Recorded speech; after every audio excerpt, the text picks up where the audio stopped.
And coming up next, the star of the show, an old friend and fellow broadcaster going back a long time, I won't tell you how long, to Boulder, Colorado. Please welcome, it's my honor to call to the stage, David Barsamian.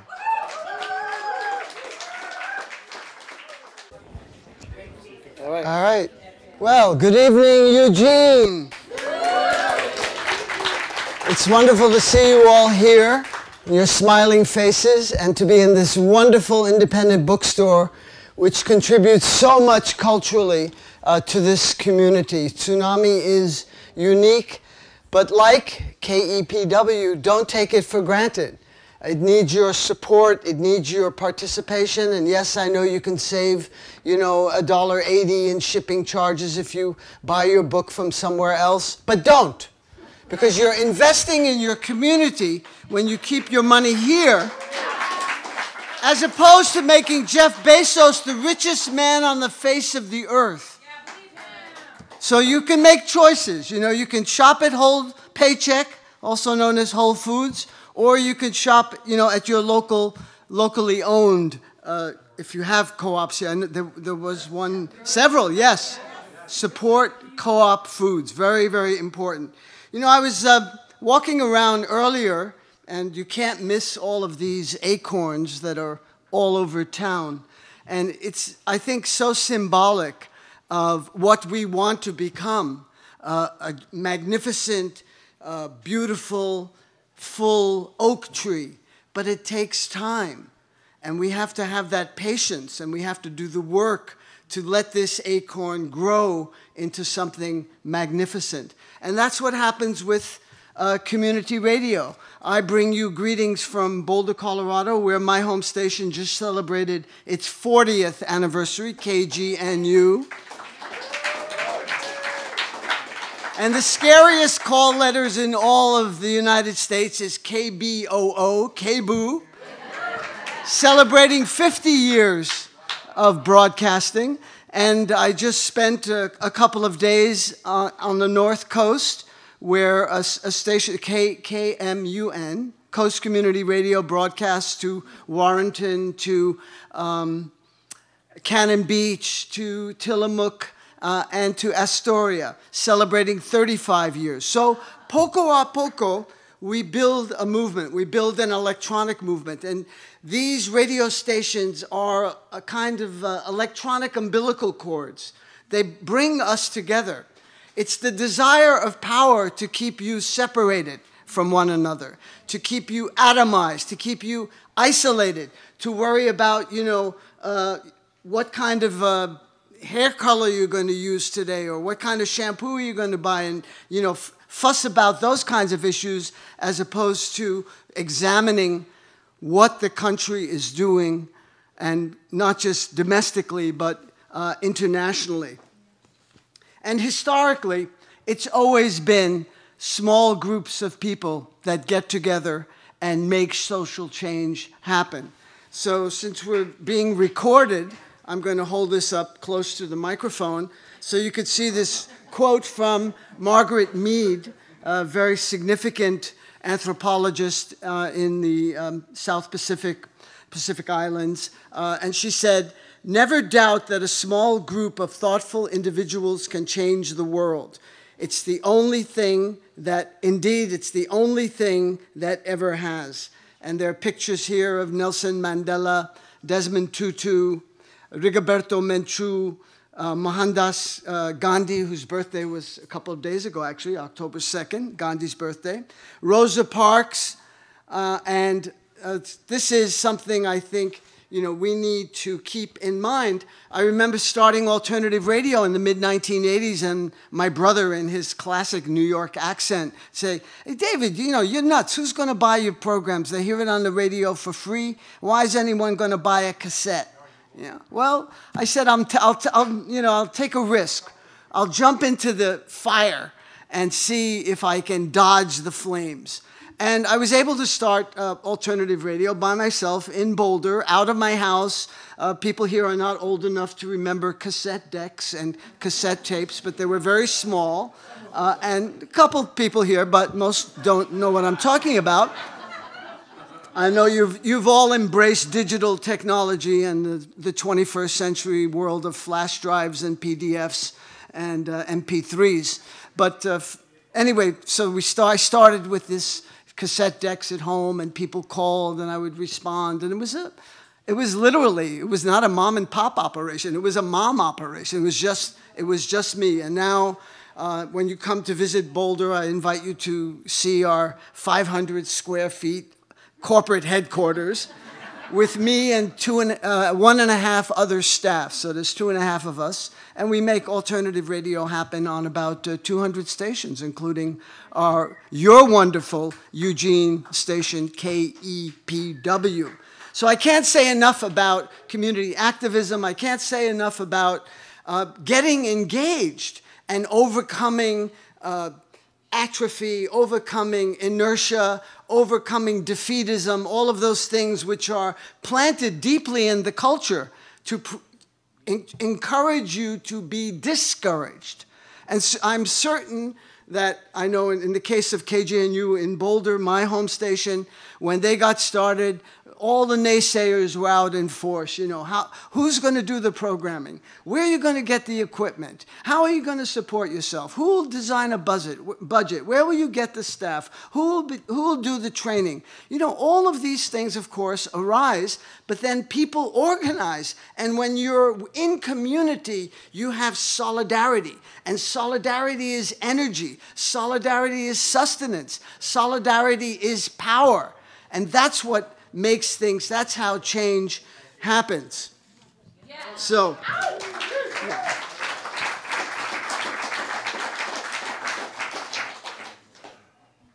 We need to embrace women more than ever.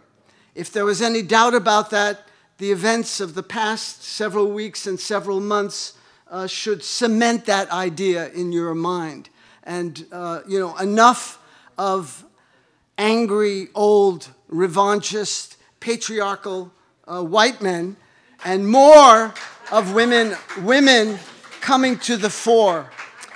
I want to start with a poem because I think art and poetry and music, and we've heard so much great music this evening, so inspiring, it's absolutely critical to our well-being. I mean, you may not think this is a political issue, but it is.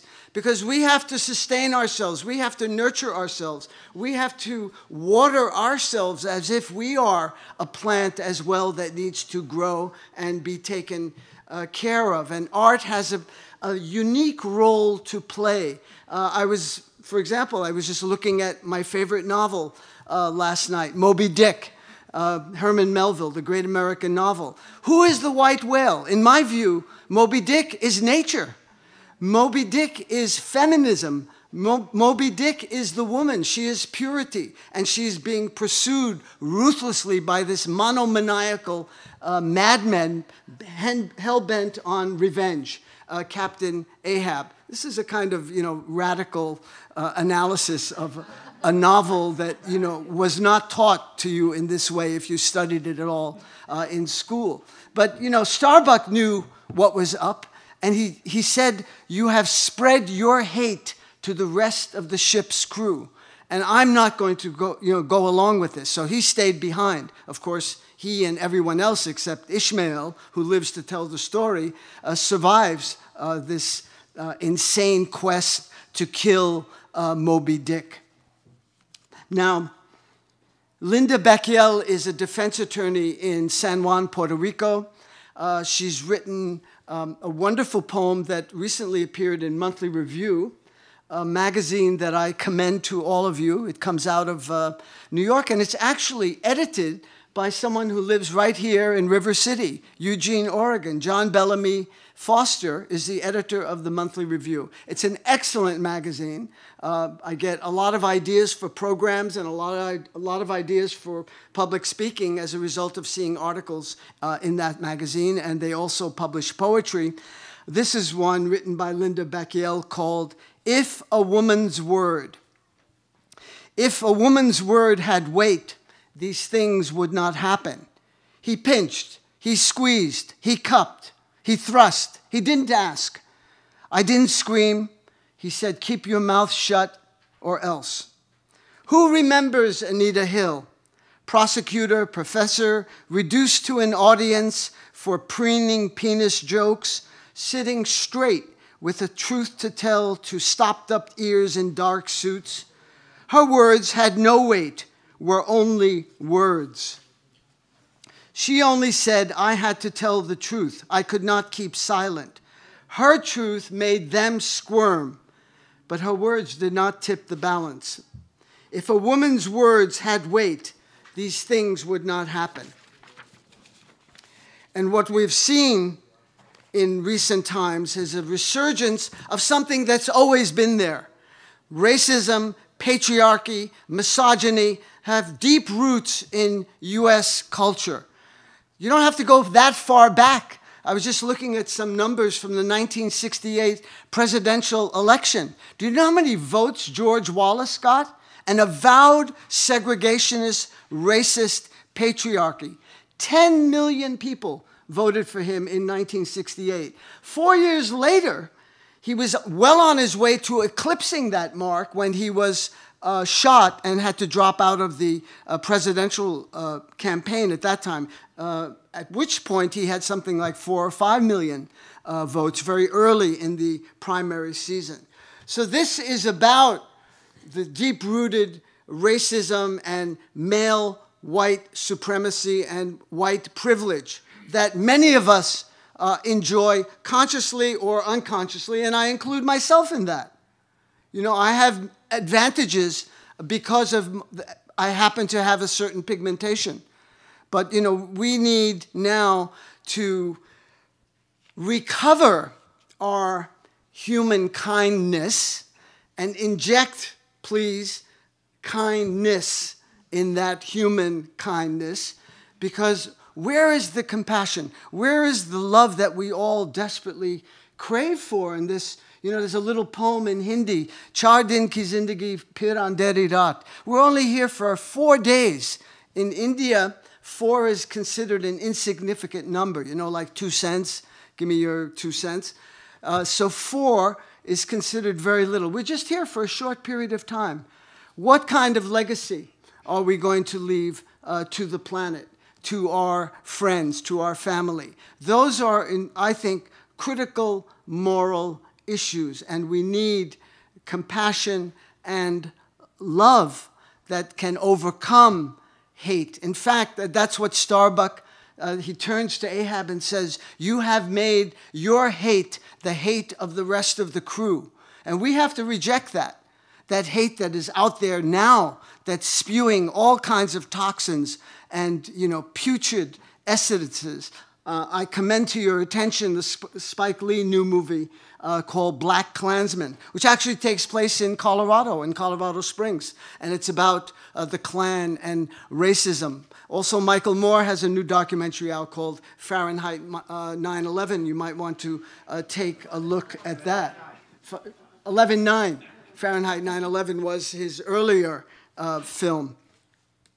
So finding a voice, and that's why community radio is so important, particularly in a time of crisis like this, because it does give us some strength. It gives us the power to overcome isolation and the feelings of loneliness, which we all experience. I experience it, breaking news. You know, I sometimes look at the wall and wonder, you know, how to carry on, what am I going to say to this group that they haven't heard before? You know, yesterday I spoke in Portland to radio activists, people from largely the low-power FM community that has sprung up all over the country in response to the corporatization of National Public Radio, to its collapse into being more corporate-oriented, and certainly Beltway, Golden Rolodex, you know, pundits and experts that give you a range of opinion from A to B. I think that's too generous now. It's more like A to A squared. You know, and most of the media, and I feel like it's like shooting fish in a barrel, even criticizing the great prevaricator. I'll try not to use his name, but you know who I mean, the current occupant of the Oval Office, to criticize him and the ruling audio TV elites is pretty easy.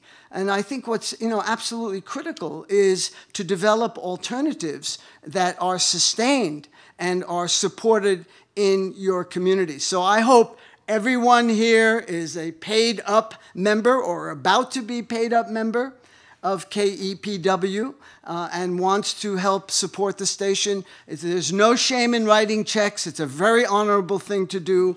Don't be shy. Make this station grow, because if it has more and more support, it will grow and expand and get better and better. And participate if you can, and bring in young people. Bring in the younger generation to do programming.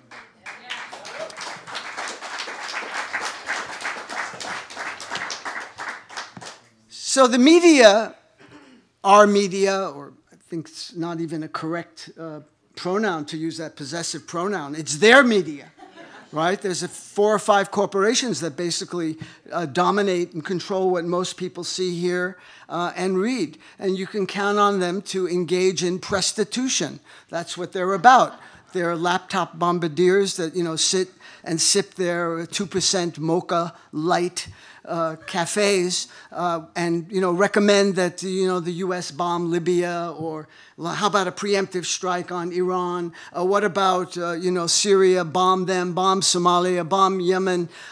Last month I gave some talks around September 11th. We are now in the 18th year of this glorious war on terrorism, which shows no signs of ending, and in fact is expanding. More and more countries are being targeted. More and more countries are being invaded by U.S. troops, particularly in North and West Africa. This has largely been unreported again by the corporate media. I know we're also part of the leftists traditionally. I'll call myself a leftist, for want of a better term, progressive. We're known for gloom and doom. Things are bad, comrade, they're worse than bad, it's over, really, you shouldn't even get up in the morning, they've won. They haven't won. There are still stories, inspirational stories, that you should know about. How many people here know about the Velvet Revolution that took place in Armenia? I see several hands go up. Whoa, it's a very well-informed audience. I'm not being sarcastic. In larger crowds, no hands go up. Armenia? Is that like some shish kebab thing? Or pilaf? Paklava? I happen to be Armenian, so I can make these ethnic jokes, by the way. Yeah, I can get away with it. So what happened in April and May? Well, let me just rewind a little bit. When the Soviet Union collapsed in 1991, every single Soviet state, post-Soviet state, lapsed into a capitalist wet dream. The communist apparatchiks who were part of the Politburos in these countries suddenly overnight became capitalists and embraced the free market. But it wasn't free, it was definitely a market, but it was a market for themselves to enrich and themselves and their families and their close associates by selling off the patrimony, the wealth of these republics. And Armenia was no exception. It's a landlocked mountainous country, quite poor. I was there in June of 2017, and already people were talking. There was a lot of talk, particularly among the young people, about, we're fed up. Basta, ganug. We can't take this anymore. We work our asses off. We don't get anything. The country's wealth has been sold off, mostly to Russian investors, but also to France, for example. If you know anything about Armenian culture, cognac is central to it. Armenian cognac was apparently Winston Churchill's favorite drink. And so the country was identified closely with cognac. It had a book value, the factory in Yerevan had a book value of hundreds of millions of dollars. It was sold to a private French corporation for $30 million. And the rest of the money was probably pocketed by these oligarchs. So in April and May, and I want you to know about, I'm sure you do, but this is somewhat redundant for the several people who don't know, the name of Armenia Hagopian. 26-year-old woman, young mother, digital worker, who said in April, something changed in my head. Something changed in my brain. And then I went out into the streets. And I think she was, referring to that paralysis that a lot of people feel before they engage in social action. The inevitable, the line of, I'm just one person. What can I do? Of course you're one person. But when you join together with others, as Marge Piercy says in her beautiful poem, The Moon is Always Female, The Low Road, when you join with other people, you have power. And that's what started to happen in this little, I'll say it, rinky-dink republic, surrounded by enemies, by the way. On one side is Turkey, which is completely sealed off the border. Another side is Azerbaijan. So 80% of Armenia's borders are absolutely sealed. They live in a little cage with an outlet to Georgia to the north and to Iran to the south. And when I say Iran, I hope you're all trembling in fear of this mighty military machine that is, will certainly easily conquer the United States with its, vast aircraft carrier fleets, F-35s, B-1, B-2 bombers. I don't have to go into details here. It's really something. Incidentally, I know some of you know the geography of the region, Iran is accused of meddling in the affairs of the Middle East. Well, look at a map. What part of the world do they happen to be situated in? Gee, I don't know. Those are really hard questions, David. I'm going to back off there. However, if you're a country 8, 10, 12,000 miles away, feel free to meddle and interfere and to build bases and create all kinds of chaos in the Middle East. The Middle East is partly the way it is today in chaos because of one of the most catastrophic decisions and war crimes ever committed by any U.S. president. And the bar is very high when you say that. Because of the massacre of the indigenous population, because of the enslavement of tens of millions of African Americans, and also, all kinds of crimes globally, but specifically the invasion of Iraq will go down as one of the, not mistakes.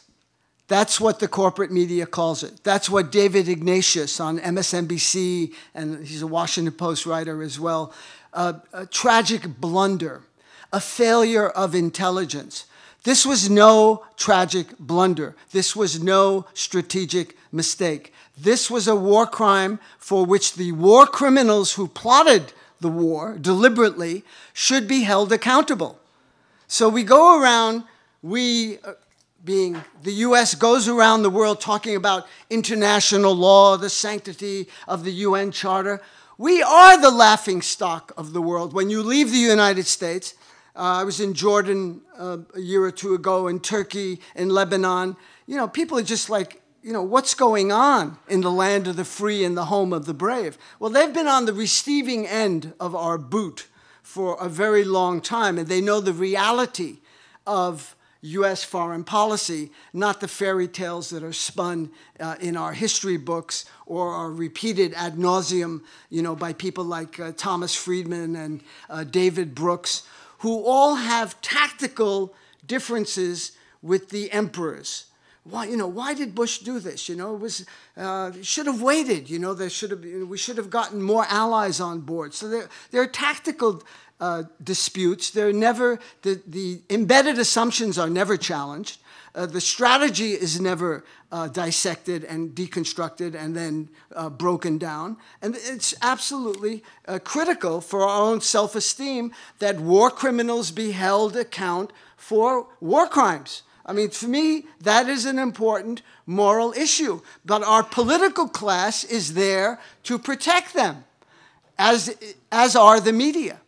They're protecting the war criminals. And without accountability, We're going to see this repeated over and over again. Our children, our grandchildren, our great-grandchildren, you know, as the empire gets more and more violent, incidentally, because things are deteriorating inside the country, the infrastructure, and, you know, don't be hoodwinked by low unemployment reports, because a lot of people, millions of people, have dropped out of the economy. They've given up. So they're not counted in any kind of unemployment statistic. Furthermore, most of the jobs that are being created are dead-end jobs. So we have, you know, the richest man in the world, Jeff Bezos, you know, preening and boasting, I'm raising my, you know, the minimum wage for my workers to $15 an hour. Well, you know what? If you're a family of four, which is the basic economic unit that these things are calculated on, if you're a family of four working full-time at $15 an hour, you are in deep poverty. You need to be earning $22 an hour just to break even, to get out of that classification of being poor. So there's, you know, there's a lot happening with the economy and a lot happening internally with the country. We need to celebrate women more than ever. Women like Alexandria Ocasio-Cortez, this wonderful Puerto Rican woman in New York who ousted an entrenched Democrat. And another woman in Boston, Ayanna Pressley. She also overthrew a Democrat who had been in office for many, many years. And on. There's Rashida Tlaib. She may be the first Muslim woman elected to Congress running in Michigan. If Ilhan Omar, a Somali immigrant in Minnesota, is not elected first. Both of them are leading in their particular districts. There's a woman running for the Portland City Council, Julia DeGraw. There's no shortage of progressive, enlightened women out there, and we should do everything to support them. If this atrocity that just occurred with Dr. Ford and everything surrounding it is to have any meaning, we need to have empowered women, young women in office to change things in a culture that has deeply gone off the tracks. So,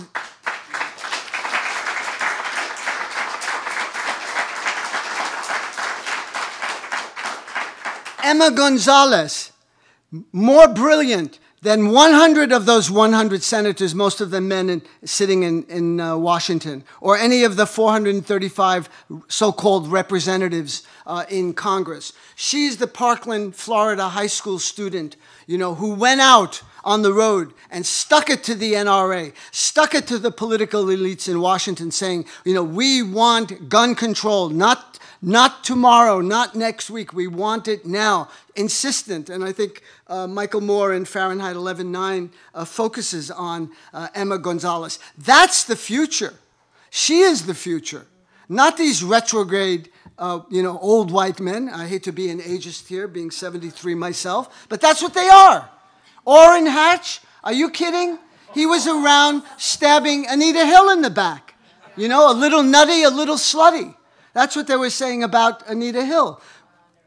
Dr. Ford was so credible and also white privileged that they had to give her a kind of a hearing, of course, not following up on anything that she said or any of the other witnesses and information that she had. So there is a word for this in English. It's very technical. It's called whitewash. It's called a cover-up. And it's just, you know, one more crime to lay at the door of a party that Noam Chomsky calls the most dangerous political organization in the history of the world. I know Noam never exaggerates. I don't know about the history of the world, but I can tell you with great confidence that this is an extremely dangerous group that's turned its back on the environment, has opened the doors to deregulation, to looting and plundering our precious Pachamama, our precious Earth, this pale blue dot in the universe, the only thing out there with the kind of life that we have here. And we are putting our mother in danger, Mother Nature. And so what is happening is that there's more and more feedback loops. There's more and more storms, firestorms. We've just gone through the worst fire season in history. Heat.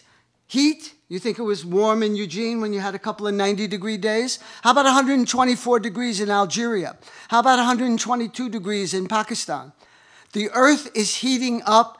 The evidence is not controversial. It's overwhelming. It's only in the minds of the great prevaricator and the business class and elites that he represents, the oil and fracking industry, people like the Koch brothers and others that deny the science. And that is characteristic of morbid symptoms that appear when a culture is starting to crumble, to decline. This is from Antonio Gramsci, who died in 1937. He was born in 1894. Great Italian Marxist scholar, philosopher. He was terribly mistreated and jailed by Mussolini.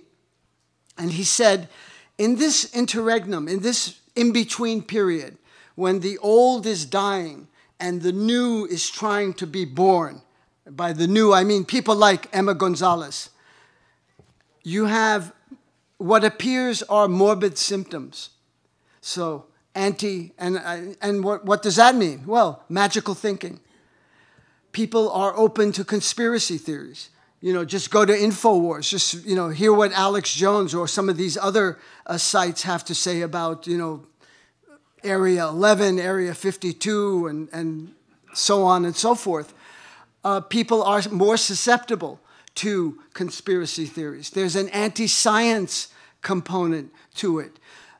All kinds of retrograde, revanchist sentiments are brought forward, like patriarchy and misogyny and sexism and elitism, all classism. All of these things come to the fore, and that's what we're seeing right now. And the elevation of this person into the White House is not a one-off U.S. phenomenon. By the way, it's global. And what makes what's happening quite radically different historically is that they're coming to power through the ballot box.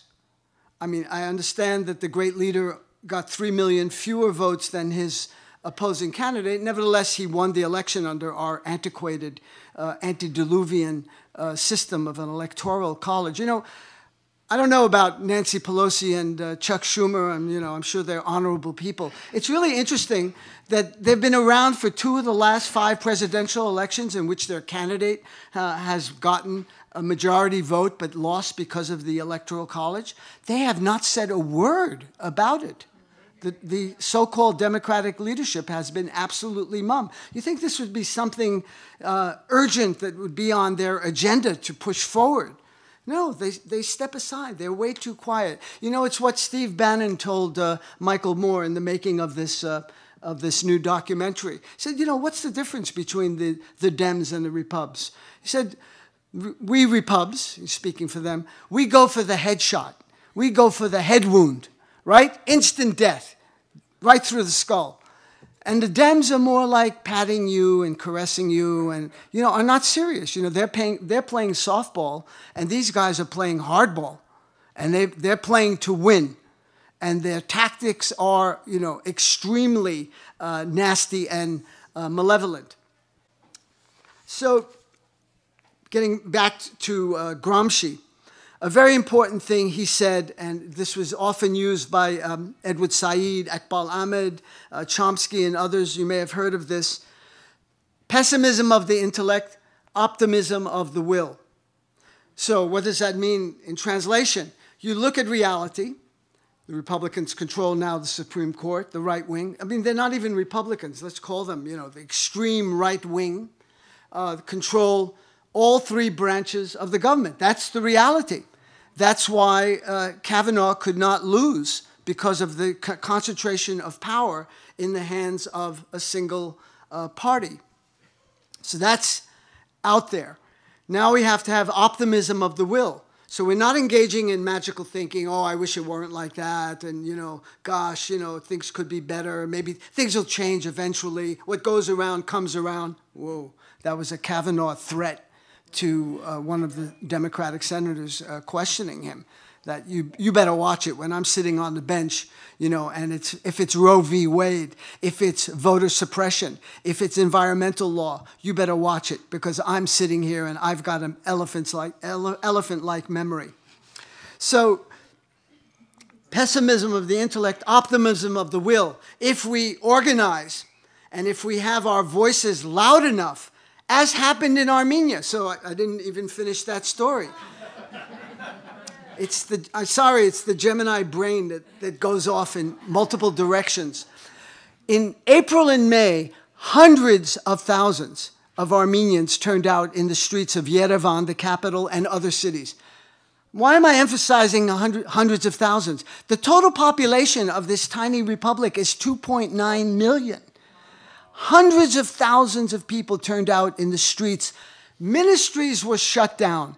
Government officials could not leave their homes because they were completely surrounded. The airport was shut down. The rail system was shut down. Everything came to a total halt until and unless there was going to be a change in government.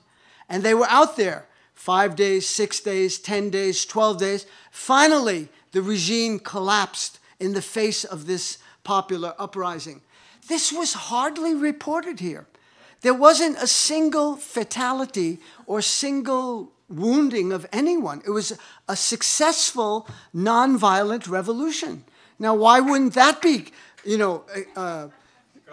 why wouldn't that be reported on? Why wouldn't that be told in great detail? Because it has the wrong lessons for an American population or populations elsewhere that want to see social change happen. It can happen, and I think Armenia is a very good example. And so, as that 26-year-old woman said, something went off in my head. Something switched off. She went from fear to engagement. She went from being afraid to saying, I'm going to be an activist. And there's so much fun in being an activist, by the way. You meet wonderful people on the side.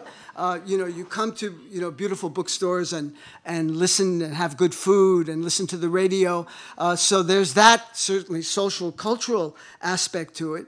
But you also have the dignity and self-respect that you've tried to do something. And I think that's enormously important for our well-being. For our spiritual well-being. We are in these bodies, and as that Hindi couplet says, we're just here for 4 days and then we're out of here. So what are we going to do in that time? And I think, it's morally imperative that we engage now, in particular, with our mother under siege, under attack, under assault.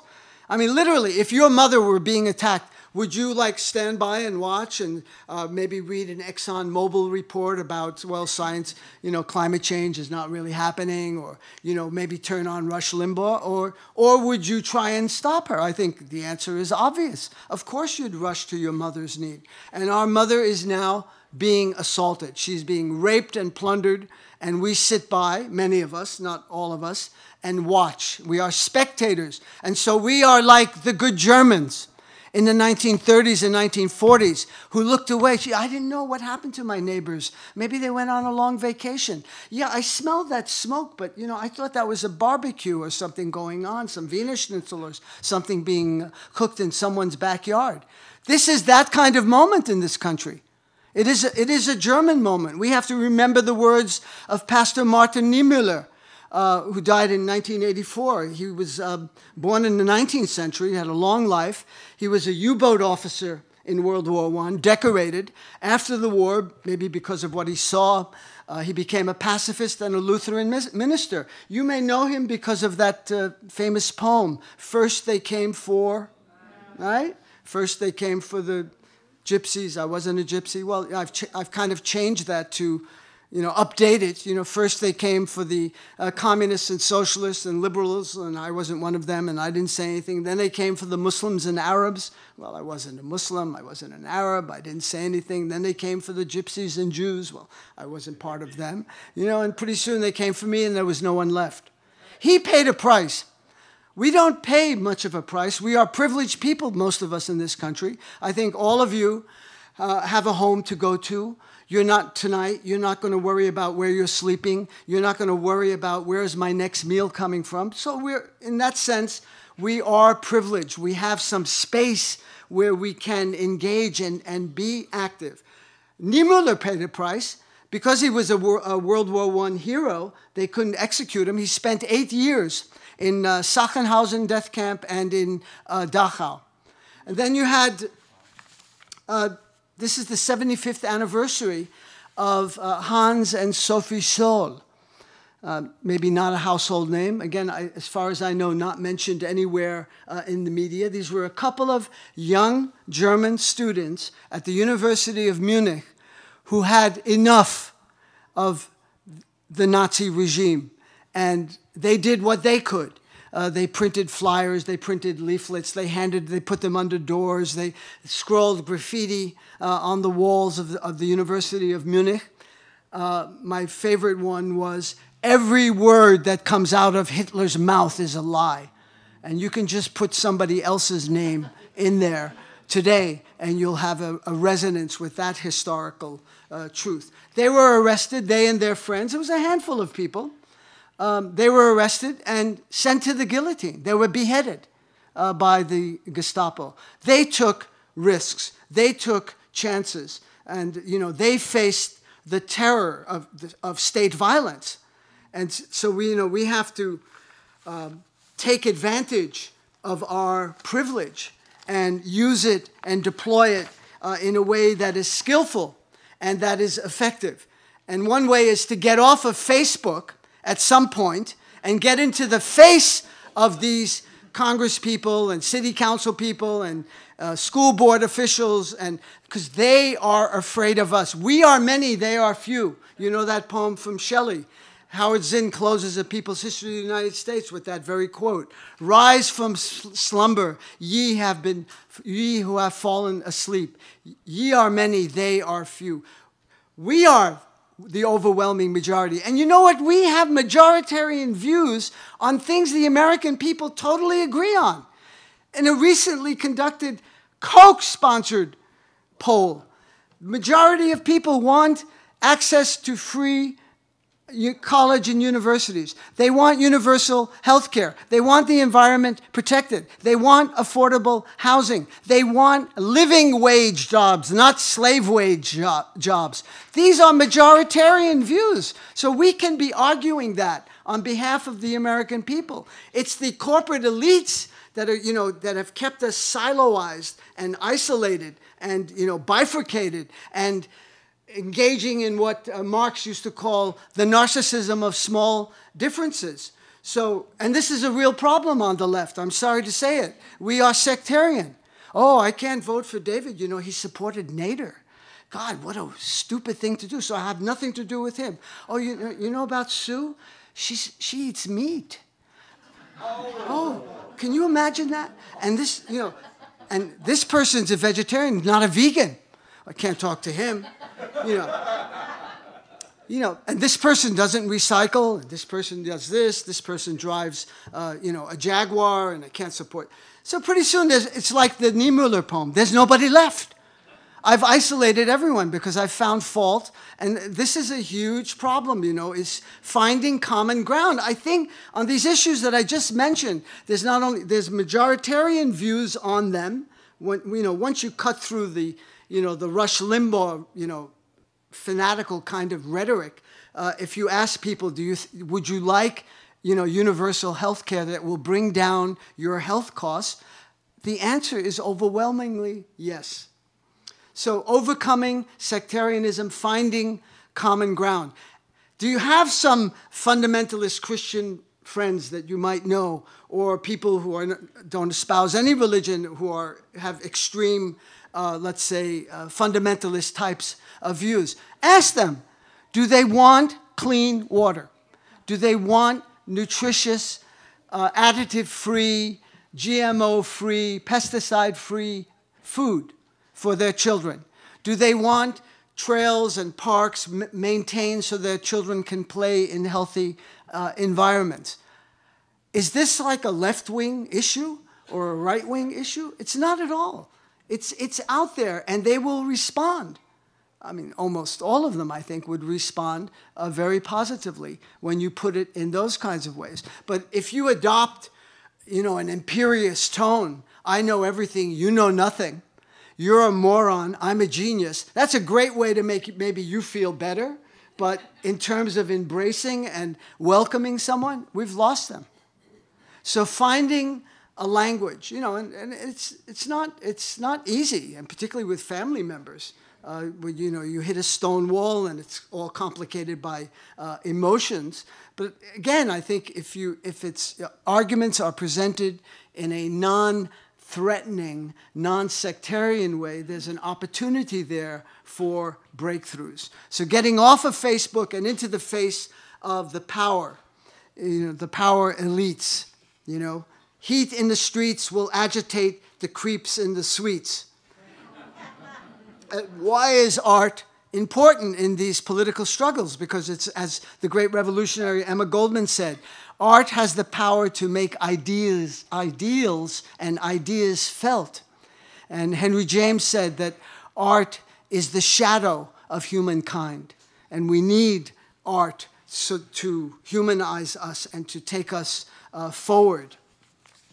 So there's so much more to say. I want to tell you, I've got my latest book with Chomsky out there. You might know Noam Chomsky.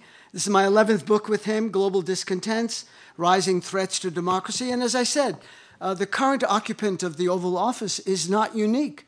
This is a global phenomenon that has actually come in on the heels of the collapse of neoliberal economics. So you have Erdogan in Turkey. You have Zeman in the Czech Republic. You have Modi in India. You have Viktor Orban in Hungary. You have Kaczynski and Duda in Poland. Duterte in the Philippines. In country after country, right-wing demagogues have been coming to power through using the ballot box and scapegoating minorities. That's been a big part of their campaigns. Certainly the world's largest democracy, from which I am banned now going on 8 years, India, has an atrocious human rights record when it comes to treating its huge Muslim minority. I mean, India is one of the largest Muslim countries in the world. It has more Muslims than Saudi Arabia, Egypt, Syria, and other countries that one automatically thinks of when they think of Islam. Huge human rights violations going on there. Turkey, the press is muzzled. These are all, by the way, the leaders that our great prevaricator adores. He calls them, they're tough guys. They're tough. They're strong men. And apparently he's in love with Kim Jong-un, if we are to believe recent reports. So I wonder how his partner feels about that revelation. But, this all goes back. Origins of U.S. foreign policy, 1948, George Kennan, what did he say? We have 50% of the world's wealth, but only 6% of its population. This disparity cannot continue unless we create a framework of alliances and intersected allies that will support our position. Now, that has changed a little bit now because the percentage of wealth controlled by the U.S. is somewhat less, but that's the kind of founding foreign policy document which drives all U.S. administrations. Control of resources, domination of nature. Nature historically, and this goes back to the founding finaglers, incidentally, the so-called founding fathers, and even earlier, to Christian Mather, to all of these fundamentalist religious fanatics that came to these shores who called indigenous people, called them beasts, compared them to wolves, called for their extermination. And of course, the states that were to follow were only too keen to take that task to hand. Now, to fast forward, I don't like to quote Thomas Friedman, but occasionally he says things that are correct. And in the New York Times, he said, the hidden hand of the market will never work. It will never work without a hidden fist. McDonald's cannot flourish without McDonnell Douglas. And the hidden fist that keeps the world safe for Silicon Valley's technologies to flourish is called the US Army, Air Force, Navy, and Marine Corps. That's the power, that's the muscle that enables US capitalism to project itself globally. Without that force behind it, it couldn't carry out its many schemes of looting and plundering. And again, if you ask people, would you rather have money for your local school? Would you like teachers to be better paid? Or would you like a B-21, which is now under consideration, by the way, probably not known to any of you here, $600 million a pop. It's a stealth bomber named after Jimmy Doolittle's B-21 bomber of World War II fame. Do we need more strategic bombers? When is enough enough? How many F-35s, F-16s, F-4s, F-12s, F-U? That was improvised. Do we need? When is enough enough? How many weapons? How many nuclear weapons do we need? Why can't monies be diverted for human needs on our planet and in our country and to protect our mother from devastation? Because if it's only going to get worse, there are going to be more storms and more fires and more earthquakes and more hurricanes, and there will be of greater intensity and more of them in frequency. And someone here reminds, actually looks a little bit like Bill McKibben. He's a very good-looking guy. And I remember Bill saying, you know, at the end of his talks, people get up and say, what can I do? You know, that whole thing, I'm only one person. Yes, you're only one person. The question should be, what can we do? What can we as a community coming together do right here? This is where you have to act. There's not much you can do for the Rohingya, as much as they're suffering in Myanmar and in Bangladesh. But there are things you can do here in your community, and that's where it happens. You know, thinking globally, certainly, thinking regionally, but acting locally. This is where change happens. Supporting independent bookstores, supporting independent community radio are really positive things to do. I think I'm probably going to get a heads up sign pretty soon because I know I'm going on and on. The book is just out, so I hope you'll get it. I also have 4 CDs, new programs that are really, I think, exceptional. Chris Hedges was in Boulder last week. I interviewed him. Eric Holt Jimenez of Food First talks about rolling back corporate food and how to do that. David Stannard is a great historian on the Native American Holocaust. By the way, tomorrow is officially a federal holiday called, disgustingly, Columbus Day. Still, if you go to your post office here, you'll see a sign outside, closed on Columbus Day. Well, many communities call it now Indigenous Peoples Days. And maybe here, and have counter demonstrations and counter marches. And finally, the 4th program actually celebrates the life of Fannie Lou Hamer. Why is that important? This is a moment, because of what's happening politically, where it's becoming harder and harder for people to vote. Voter suppression laws are being introduced, particularly in many states in the South. Just like the old poll tax, this is a new version of literacy laws and poll tax and all of the kinds of ways that the segregationist South implemented before. They're insisting on government-approved IDs. That means driver's license.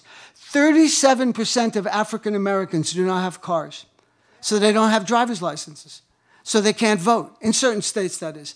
The numbers for whites is 16%.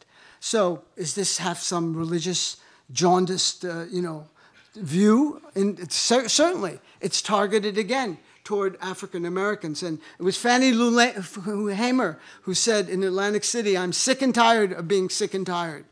Right? And I've had enough. She was a sharecropper. She was dirt poor and barely literate, who marched, who demanded human rights for African Americans. And those rights were won, and now they're being rolled back. You're having resegregation. Some schools are more segregated than they were in the 1950s and 1940s at the height of segregation in this country. That's been going on largely through court decisions and Supreme Court decisions that have not guaranteed equality under the 14th and 15th Amendment. Marge Piercy is a great poet. I love her poem, "We Give Up Far Too Easily."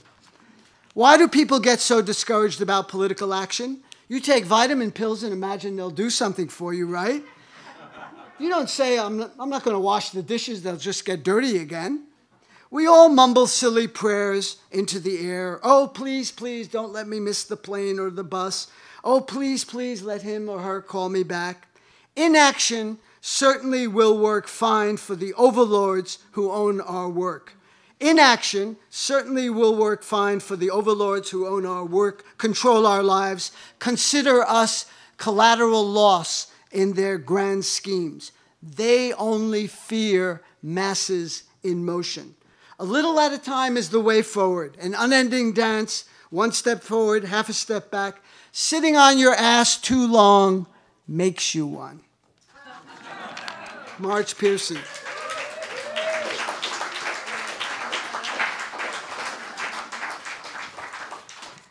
And so people ask me, well, David, don't you get depressed? Don't you get, upset? Yes, I do.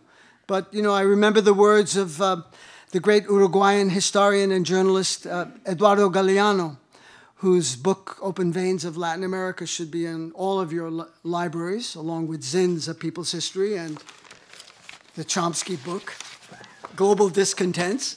I'll be so shameless to include that in that coupling.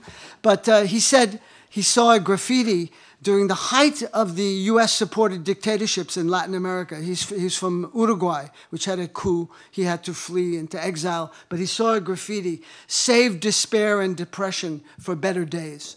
So when we start winning, when we turn the corner, maybe we could take a little time off and indulge ourselves. But you remember the Milagro Beanfield War.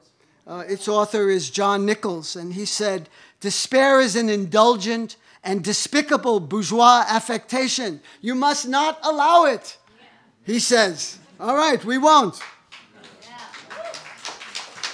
T.S. Eliot warns us about distracted from distractions by distraction. Getting away from these wretched handheld devices and computers that lock up so much of our time and rob our imagination, prevent us from doing a lot of things. Yes, use them, but use them judiciously. Use them strategically, not as an alpha omega of one's existence. So you see, maybe some young people you've seen are literally walking around like this with the phone right on their nose. Citizen action, as Ralph Nader said, and I just saw Ralph a couple of weeks ago in his hometown of Winston, Connecticut. He's 84 years old and going strong. By the way, Chomsky's turning 90 in a couple of months, and he's still out there fighting the fight. Nader said, overcoming adversity alone is a tough road to hoe, but when you act with others, it's not as difficult. There's nothing like solidarity. There's unity and strength in numbers. Most movements have very modest beginnings. Take women's rights. Elizabeth Cady Stanton and a handful of women, I mean a handful, 5 or 6, met in a farmhouse in Seneca Falls in upstate New York in 1848. That started the women's movement. It's taken time, but there's been struggle, there's been sacrifices. Change has happened. Look what #MeToo has accomplished in a very short period of time. Black Lives Matter, although I'm reminded of Mumia Abu-Jamal's comment, when have black lives ever mattered, historically speaking? But yes, Black Lives Matter, 350.org, Code Pink. There are lots of organizations out there that are working. Find something that you feel comfortable with and that you can support. I think that's important.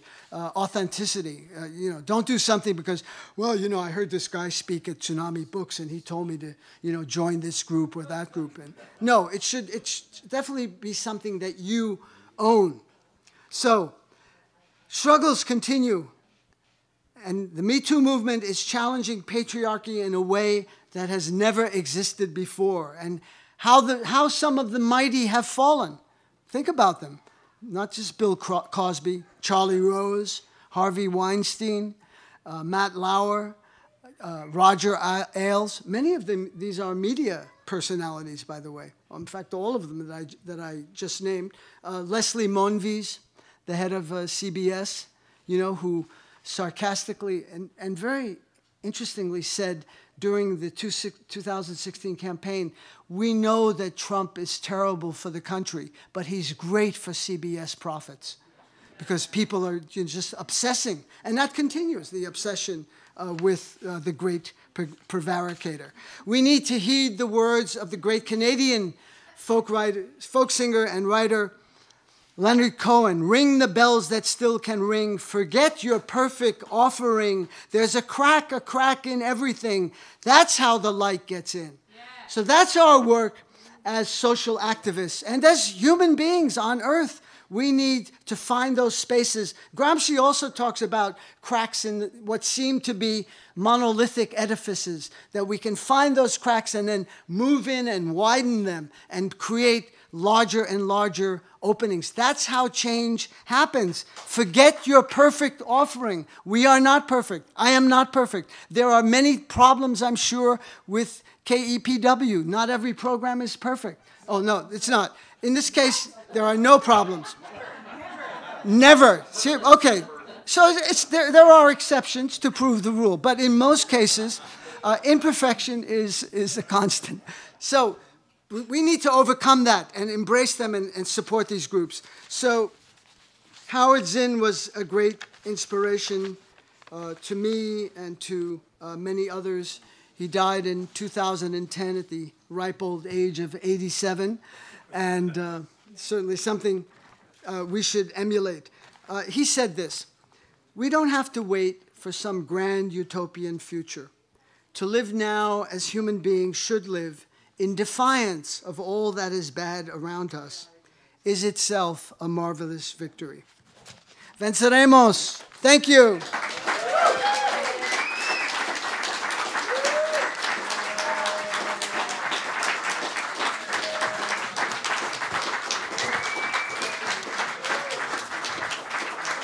David Barsamian.